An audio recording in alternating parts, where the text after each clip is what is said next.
having second thoughts? No. I have no love for this place. Let's go.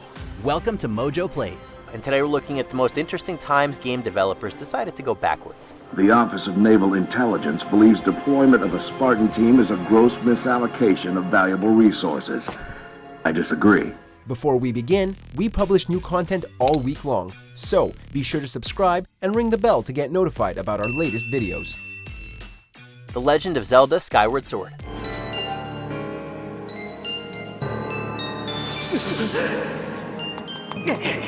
Technically, there are many Zelda games that act as prequels to others, but the one billed as the beginning of the entire series is Skyward Sword.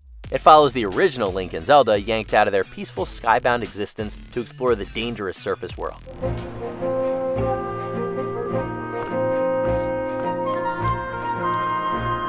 The overall lore concerns a deity named Hylia, who sent her citizens into the sky long ago following a battle with the Demon King. By the end, it explains the various versions of the hero and princesses, in addition to showing Hylians return to their original home.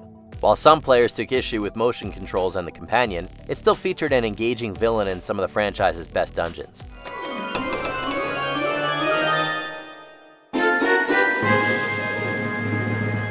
Number 9. God of War: Chains of Olympus.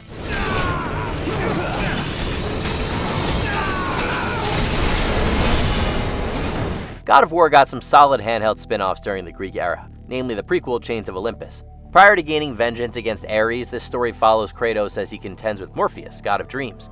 With Helios missing and the remaining gods under a sleeping spell, it falls to Kratos to stop Morpheus and his conspirator, Queen Persephone. It was interesting to see Kratos serving the gods instead of rebelling, and the expansion on his backstory and family was much appreciated. I grow tired of the gods' requests, Athena. I have given enough. Now take these nightmares from my head! It also brought vicious gameplay the series was known for to a handheld format for the first time. An impressive feat. Although 2013's Ascension would later become first chronologically, Chains of Olympus remains the stronger title.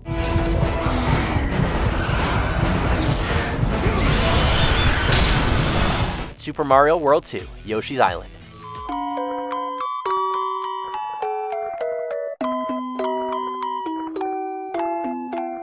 We know the Mario series never concerns itself with chronology, but Yoshi's Island is a clear-cut prequel, and a damn fine one at that. Following the Green Dino's debut in the fantastic Super Mario World, the follow-up sees Yoshi come to the aid of an infant Mario.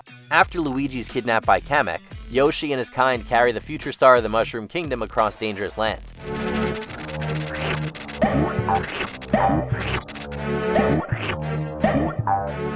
It took Mario's gameplay and put a spin on it with Yoshi's now famous flutter jump and egg abilities. It also came with a gorgeous picture book art style that Nintendo would build on for years to come. Honestly, the only thing we don't like is the noise Baby Mario makes when you get hit.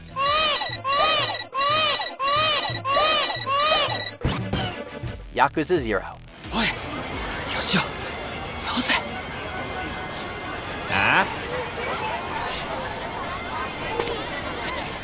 If a prequel is considered to be the reason for a franchise's rise in popularity, you know you've got something special. The Yakuza series wasn't well known in the West until Zero showed us what we'd all been missing.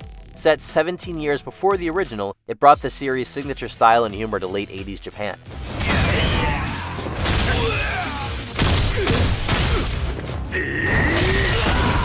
Following series hero Kazuma, players became embroiled in a criminal fight over a piece of profitable real estate.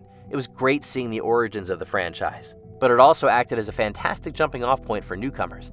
The developers wisely followed it up with a remake of the first game, and the popularity has been building ever since.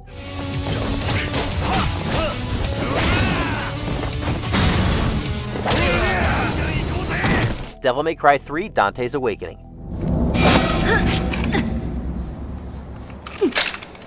Well, this is my kind of rain. Following a disappointing second entry, Capcom came back strong with Devil May Cry 3. As a prequel to the original game, it chronicles the relationship between Dante and his brother Virgil, one of the most fraught sibling dynamics in gaming history. Everything that the original was praised for, this one did better. The action was top-notch, featuring thrilling combat and some truly jaw-dropping boss fights.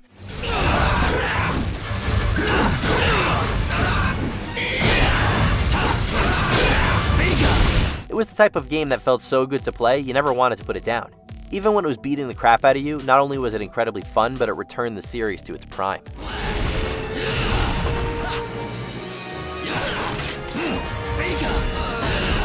Deus Ex: Human Revolution.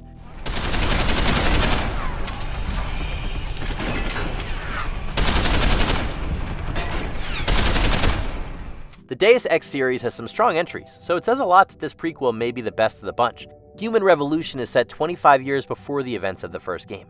After security officer Adam Jensen is left for dead by a terrorist attack, the company he works for saves him by giving him cybernetic augmentations. From there, players unfold the mystery of the group, behind the attack with plenty of twists and turns along the way. We've been compromised. Manderley was supposed to have that morgue locked down, but somebody got to the corpse before we did. Human Revolution hits all the traditional cyberpunk themes, including classism and the corruption of power. But it makes those tried and true beats unique, while also featuring fantastic stealth mechanics and a wonderful sense of freedom in how to progress.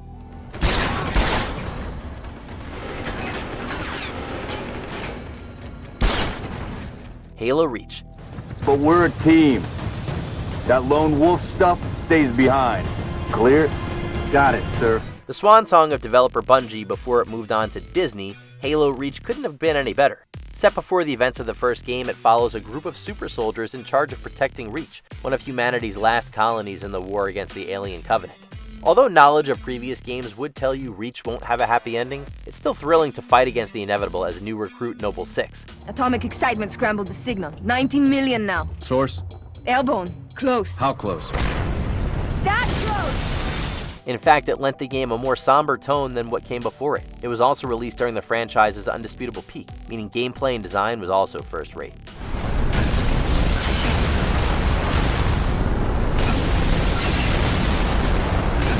Metroid Prime.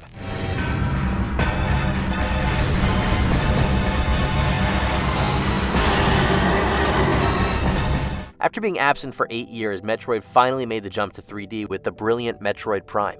However, it wasn't a sequel to Super Metroid, but instead took place in between the first and second games. It followed Samus as she attempted to thwart franchise villain Ridley from conducting dangerous experiments on a mysterious planet. The game has been praised ever since for how it beautifully brought 2D elements into a wider world.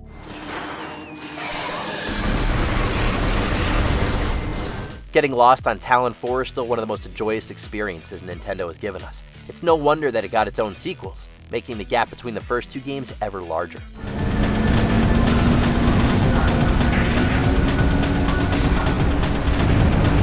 Metal Gear Solid 3: Snake Eater. I see you've got yourself a single-action army. That's right. There'll be no accidents this time.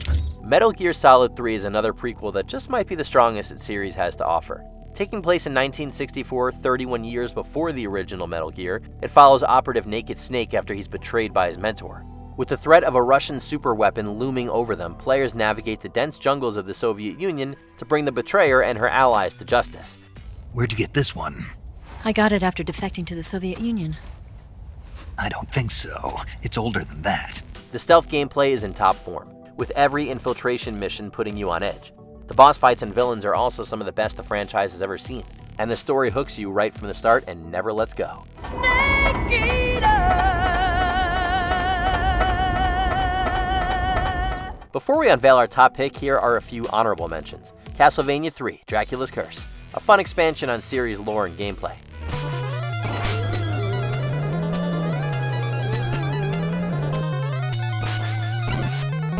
Resident Evil 0 explored the terrifying outbreaks prior to the Spencer Mansion. I need to find him. Don't worry, I'll catch up with you. Rebecca, all right, just be careful. Crisis Core Final Fantasy VII shined a light on the riveting events that led to the groundbreaking original. You serious? I was just getting warmed up. Red Dead Redemption 2.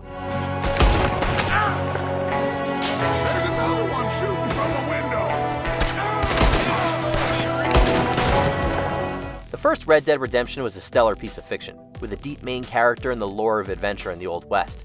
And yet the prequel surpasses it in every single category, focusing on the Vanderlyn gang before its disbandment. It follows the group preparing for a final heist while dealing with rival gangs and a possible informant among them. You sure? Why not? Arthur Morgan is a deeply flawed yet entirely compelling protagonist who is more than worthy spending dozens of hours with. As we'd find out, sinking so many hours into it was extremely easy. With such rich gameplay and so many ways to experience it, Red Dead Redemption 2's call is not one easily refused. It was fun! Well, maybe you're right. What's your favorite video game prequel? Let us know in the comments, and be sure to subscribe for more great videos every day.